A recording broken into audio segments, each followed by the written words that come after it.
जय श्री कृष्णा।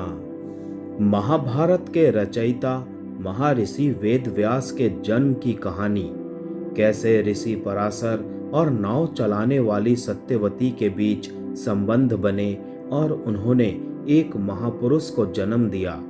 यहाँ इस वीडियो में सुनिए इस अनोखी कहानी को। लेकिन कहानी में आगे बढ़ने से पहले मेरा आप सभी से हाथ जोड़कर निवेदन है, मेरे चैनल को सब्सक्राइब करके बेल आइकन को जरूर प्रेस कर दीजिएगा। तो चलिए मित्रों, कहानी को शुरू करते हैं। महाभारत काल में कई अनोखी घटनाएं हुई जिससे पूरा इतिहास बदल गया। महाभारत की कई कहानियां हम बचपन से सुनते आ रहे हैं। यहाँ आपको एक ऋषि और नाव चलाने वाली एक लड़की की प्रेम कहानी के बारे में मैं आपको बताऊंगा, जिन्हें यमुना के बीच में प्रेम हुआ। फिर दोनों ने एक ऐसे महान व्यक्ति को जन्म दिया जो आगे जाकर महाभारत के रचयिता बने। ऋषि पराशर महान ऋषि वशिष्ठ के पौत्र और शक्ति मुनि एवं अद्यशयंती के पुत्र थे। ऋषि पराशर के पास दिव्य और अलौकिक शक्तियां थी। उन्होंने वैदिक ज्योतिष की रचना की। उन्होंने कई खूंखार राक्षसों को मार गिराया। सत्यवती को एक अप्सरा ने जन्म दिया था। उस अप्सरा को मछली बने रहने का श्राप मिला था, इसीलिए सत्यवती के शरीर से मछली की गंध आती थी। उसे गंधवती भी कहा गया। सत्यवती का लालन पालन एक केवट ने किया था। पौराणिक मान्यताओं के अनुसार एक बार ऋषि पराशर यमुना पार करने के लिए सत्यवती की नाव में सवार हुए। नाव को सत्यवती चला रही थी। उनके रूप को देखकर ऋषि मोहित हो गए।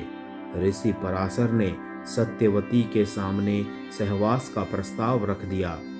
सत्यवती ऋषि पराशर के साथ सहवास के लिए तैयार हो गई, मगर उसने ऋषि के सामने कुछ शर्तें रख दी। सत्यवती ने कहा कि अगर ऋषि इन शर्तों को पूरा करते हैं तो वो उनके साथ सहवास के लिए तैयार है।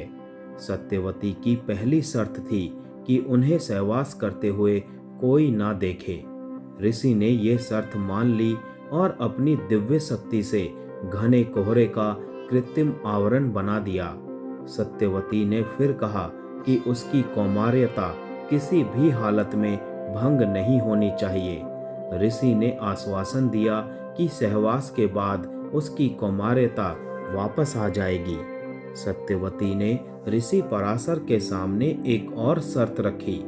उसने कहा कि अगर ऋषि उन्हें मछली जैसी बदबू से मुक्त करा देंगे तो ही वो उनके साथ सहवास करेगी। ऋषि ने तुरंत उसकी बदबू दूर कर दी और उसके शरीर से फूलों की खुशबू आने लगी। इस तरह ऋषि पराशर और सत्यवती के बीच सहवास हुआ। सत्यवती ने फिर एक पुत्र को जन्म दिया। वही आगे जाकर महर्षि वेद व्यास के नाम से विख्यात हुए। वेद व्यास ने ही महाभारत की रचना की थी।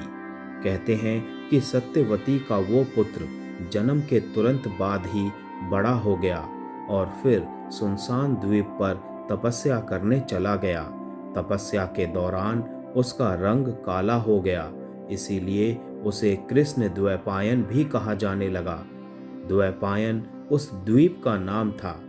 बाद में कृष्ण द्वैपायन ने वेदों का वर्णन किया, इसीलिए वे वेद व्यास के नाम से विख्यात हुए। वेद व्यास ही महाभारत के रचयिता हैं। बाद में सत्यवती की शादी कुरु देश के राजा शांतनु से हुई। इस तरह वो हस्तिनापुर की रानी बनी। जय श्री कृष्णा।